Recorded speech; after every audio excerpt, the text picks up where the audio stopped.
Man, this space gets small really fast. The homeowner's out of town this weekend, this Memorial Day weekend. Today is Monday, Memorial Day. And I worked Saturday of this weekend, and here we are Monday. So anyway, the homeowner went out of town this weekend, so I can kind of leave things a little more of a mess, I guess. I got all the 5/8 rock hung. This is 9 pieces of 5/8. This is all I have left over. I don't know how I did that. Plus a couple little bitty scraps in the garbage can, but for the most part, that's it. That's 9 sheets. This wall, ow, my back is not feeling strong enough to go back to the lumber yard and get the 1/2 inch rock. So there's my filter. So I'm just gonna throw some mud. And the majority, 80% of this, you're not gonna see anyway, so 1 coat of fire tape is all it's gonna get. That's covered by cabinets. Even this seam here is covered by cabinets. We've got a 36 inch to the countertop, and then there's 18 inches to the next cabinet. So right here is about where the base of the cabinets, where this under cabinet light stubs through, that's about where the base of the cabinets is gonna be. So 1 coat on this 5/8 is all she's gonna get, and besides we're putting tile on there. And I love my adjustable, yeah, there's a little bit of blood. I cut myself on something and then I realized when I had blood all over the wall. These adjustable boxes are nice. Turn the screw and the box rides on a channel in and out. Works really good for when you're doing tiles and you don't know exactly how thick the tiles are. It's pretty sweet. And then like here you can back the box out to where it sets flush with the surface, because that's behind the stove. That's not getting tile. So yeah, under cabinet lights, microwave. Yep. So I'm gonna throw some mud around. Let me get over here so I don't trip. I'm gonna throw some mud around. I'm gonna build this wall today. I have every intention to build that wall today. Then I have to patch the ceiling. I've got a patch there, that big patch I have to do, and then that hole right there. So we'll see where we get by the end of the day.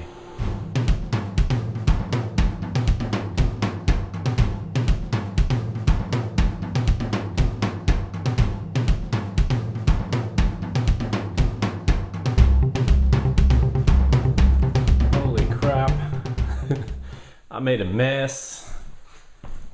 Hey look, there's the stilts. It's a 9-foot ceiling. I don't like working on ladders when you do ceilings. So I'll see if I can get some good footage of me looking like a circus freak walking around on my stilts while I float the ceiling. But all the 5/8 got 1 coat of mud. I have the pantry wall built. I'm leaving the place a mess tonight. She's not going to be home till Wednesday. Today's Monday, Memorial Day. I think I've mentioned that already, but she won't be home till Wednesday evening. So I got the whole place to myself.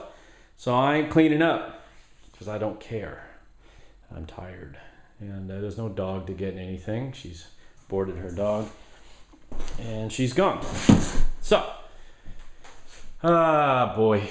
Here's the little divider wall into the pantry. This is gonna wind up, once I get everything trimmed out, gonna be a 24-inch door by a standard height. It'll be about 79 or 80. I think I framed it in at about 81. 81. There won't be a threshold. I'm gonna continue the hardwood floor in there. So it'll just be a sweep. So probably an 80-inch door, which is pretty standard. And then 24 inches wide sure beats the 14 or so that it was before. And yeah, this wall is probably overbuilt. Yeah, it's all way overbuilt. And these blocks aren't, well, they are necessary. That's why I put them in, because these boards are twisted and they do that because they're wet. They're really wet. And if you don't pin them down before they dry out, they're going to dry in the shape of a shoehorn or the shape of a horseshoe, depending on how you look at it. But anyway, because this stuff is, I mean, soaking. When you're nailing it, it's squishing water out. So if you don't lay them flat, like I got these a couple days ago, and if you don't lay them flat and stack them on, putting some weight to keep them all in shape, if you just kind of throw them about on the floor, they'll turn into S's on you. And then once you get them in place like this, if you're not immediately putting sheetrock on it or something to hold it in place while it dries, it's gonna bow. It'll bow in every direction possible. Both it'll cup it and it'll do like that. So anyway, it's nailed in the bottom, and then I put stop blocks in 2 different locations, and just keep everything square, and I had to be very, very exact on this wall because I have 175 inches of cabinets coming off that corner, and plus I had to add an inch for sheetrock. I got a 1/2 inch there and a 1/2 inch here. So yeah, I don't know how well you can see the blue line, but the blue line's 175, and then I bumped the wall over 1 1/8 inches just for wiggle room.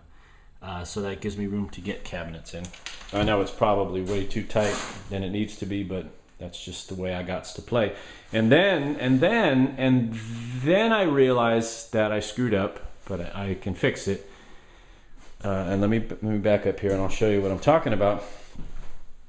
I had intended this wall to be 1/2 inch, both sides 1/2 inch, but it didn't dawn on me. And I measured, the cabinets are all measured for 1/2 inch, and I built this thing, and then I realized, oh, look at that, 1/2 inch rock is gonna run into the 5/8 rock.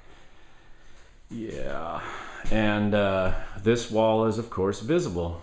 This finished wall is going to be visible. So I'm gonna have to run some sheehims in there and feather it up that 1/8 of an inch so it matches this height here, and then it's gonna taper down to a 1/2 inch here to be certain that all the new cabinets fit.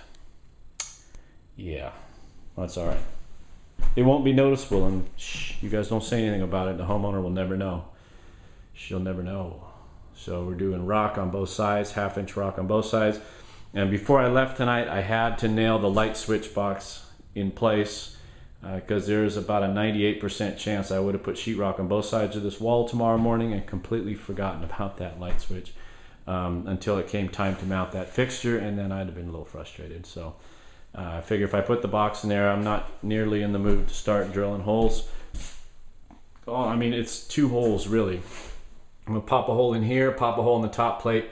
I'm gonna run a straight piece of 14-2 up over into the attic and drop it into this box and make the switch up there in the box for it. You know, make the connection for the switch up there in the box. It's an easy deal, but I just don't feel like doing it. It's like 5:30 or 6 o'clock right now, and I got to go. I was hoping to get out of here early, but you know.